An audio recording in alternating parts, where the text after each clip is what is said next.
தற்போது ஐபிஎல் தொடர் விறுவிறுப்பாக நடைபெற்று வரும் நிலையில் இந்திய அணியில் சில அதிரடி மாற்றங்களை செய்துள்ளது பிசிசிஐ. அண்மையில் நடைபெற்ற சில டெஸ்ட் தொடர்களில் இந்திய அணி மோசமாக விளையாடியதால் ஐசிசி டெஸ்ட் சாம்பியன்ஷிப் இறுதிப் போட்டிக்கு செல்ல முடியாத நிலையில் தற்போது துணை பயிற்சியாளர் அபிஷேக் நாயரை பிசிசிஐ நீக்கியுள்ளதாக தகவல் வெளியாகியிருக்கிறது. அவர் இந்த பதவியில் நியமிக்கப்பட்டு 8 மாதங்கள் மட்டுமே ஆகின்றது.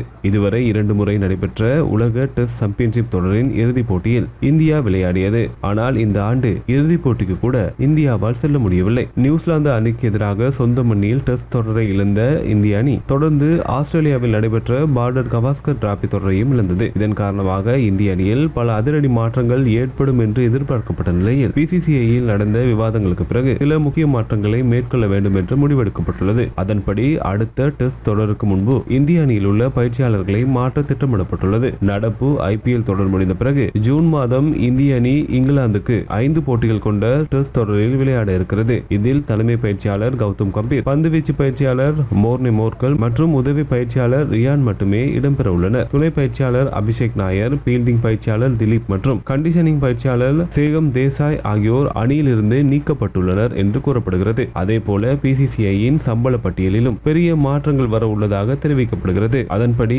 அதிக சம்பளம் வாங்கியும் சரியாக விளையாடாத வீரர்கள் குறைவான சம்பளத்திற்கு மாற்றப்பட உள்ளதுடன் இது தொடர்பாக எந்த ஒரு அதிகாரப்பூர்வ அறிவிப்பும் இதுவரை வெளியாகவில்லை. எனினும் விரைவில் வெளியாகலாம் என்று எதிர்பார்க்கப்படுகிறது. டெஸ்ட் தொடர்களில் தோல்வியடைவது சாதாரணமான விடயமாக இருந்தாலும் இந்திய அணி வீரர்கள் மனதில் வெற்றி பெற வேண்டும் என்ற எண்ணமே இல்லாதது போல் இருந்ததுடன் ரோஹித் சர்மா மற்றும் விராட் கோலி தொடர் முழுவதும் ரன்கள் அடிக்க மிகவும் சிரமப்பட்டனர். முதல் டெஸ்ட் போட்டியில் சிறப்பாக விளையாடி வெற்றி பெற்றிருந்தாலும் அடுத்தடுத்த போட்டிகளில் மோசமாக விளையாடியதுடன் பார்டர் கவாஸ்கர் தொடர் முழுக்க சிறப்பாக விளையாடாத ரோஹித் சர்மா கடைசி டெஸ்ட் போட்டியில் தன்னைத்தானே அணியிலிருந்து விலகிக் கொண்டார். அதற்கு முன்பு இந்தியாவில் நடைபெற்ற நியூசிலாந்துக்கு எதிரான டெஸ்ட் தொடரை 3-0 என்ற கணக்கில் இந்திய அணி இழந்ததுடன் இந்திய அணியின் ட்ரெஸ்ஸிங் ரூமில் நடக்கும் விஷயங்கள் அதிகமாக இணையத்தில் வெளியானது. இதன் காரணமாகவும் துணை பயிற்சியாளர்கள் நீக்கப்பட்டிருக்கலாம் என்று கூறப்படுகிறது.